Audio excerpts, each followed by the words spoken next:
مزید ویڈیو کے لیے میرا چینل سبسکرائب کریں اور بیل آئیکن کو دبائیں۔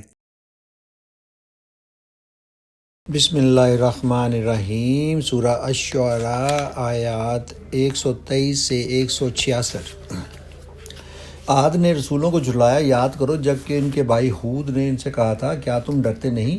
میں تمہارے لیے ایک امانت دار رسول ہوں، لہذا تم اللہ سے ڈرو اور میری اطاعت کرو۔ میں اس کام پر تم سے کسی اجر کا طالب نہیں ہوں، میرا اجر تو رب العالمین کے ذمہ ہے۔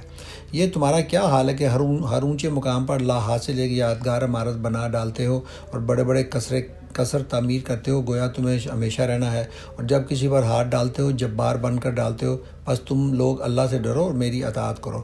ڈرو اس سے جس نے وہ کچھ تمہیں دیا ہے جو تم جانتے ہو، تمہیں جانور دیے، اولادیں دی، باغ دیے اور چشمے دیے۔ مجھے تمہارے حق میں ایک بڑے دن کے عذاب کا ڈر ہے۔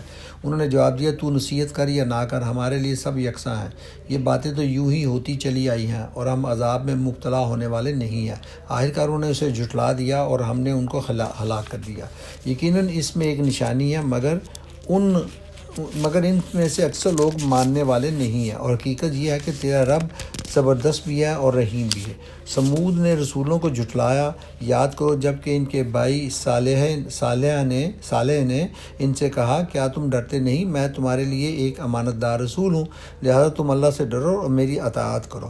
میں اس کام پر تم سے کسی اجر کا طالب نہیں ہوں، میرا اجر تو رب العالمین کے ذمہ ہے۔ کیا تم ان سب چیزوں کے درمیان جو یہاں ہیں بس یوں ہی اطمینان سے رہنے دیے جاؤ گے؟ ان باغوں اور چشموں میں، ان کھیتوں اور نخلستانوں میں جن کے خوشے رس بھرے ہیں، اور تم پہاڑ کھود کر فخریہ ان میں عمارتیں بناتے ہو۔ اللہ سے ڈرو اور میری اطاعت کرو۔ ان بے لگام لوگوں کی اطاعت نہ کرو جو زمین میں فساد برپا کرتے ہیں اور کوئی اصلاح نہیں کرتے۔ انہوں نے جواب دیا، تو محض ایک سحر زدہ آدمی ہے اور تو ہم جیسے ایک انسان کے سوا اور کیا ہے؟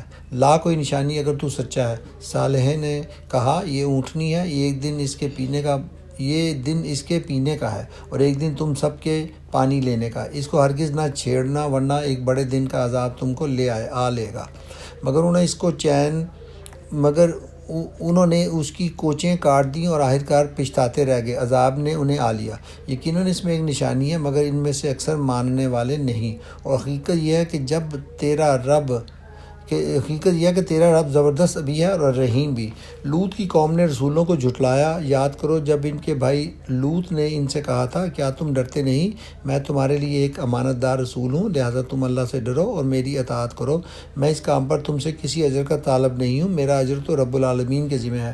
کیا تم دنیا کی مخلوق میں سے مردوں کے پاس جاتے ہو اور تمہاری بیویوں میں تمہارے رب نے تمہارے لیے جو کچھ پیدا کیا ہے اسے چھوڑ دیتے ہو؟ بلکہ تم لوگ تو حد سے ہی گزر گئے ہو۔ یہ تھی سورہ الشعراء کی آیات 123 سے 166۔ مزید ویڈیو کے لیے میرا چینل سبسکرائب کریں اور بیل آئیکن کو دبائیں۔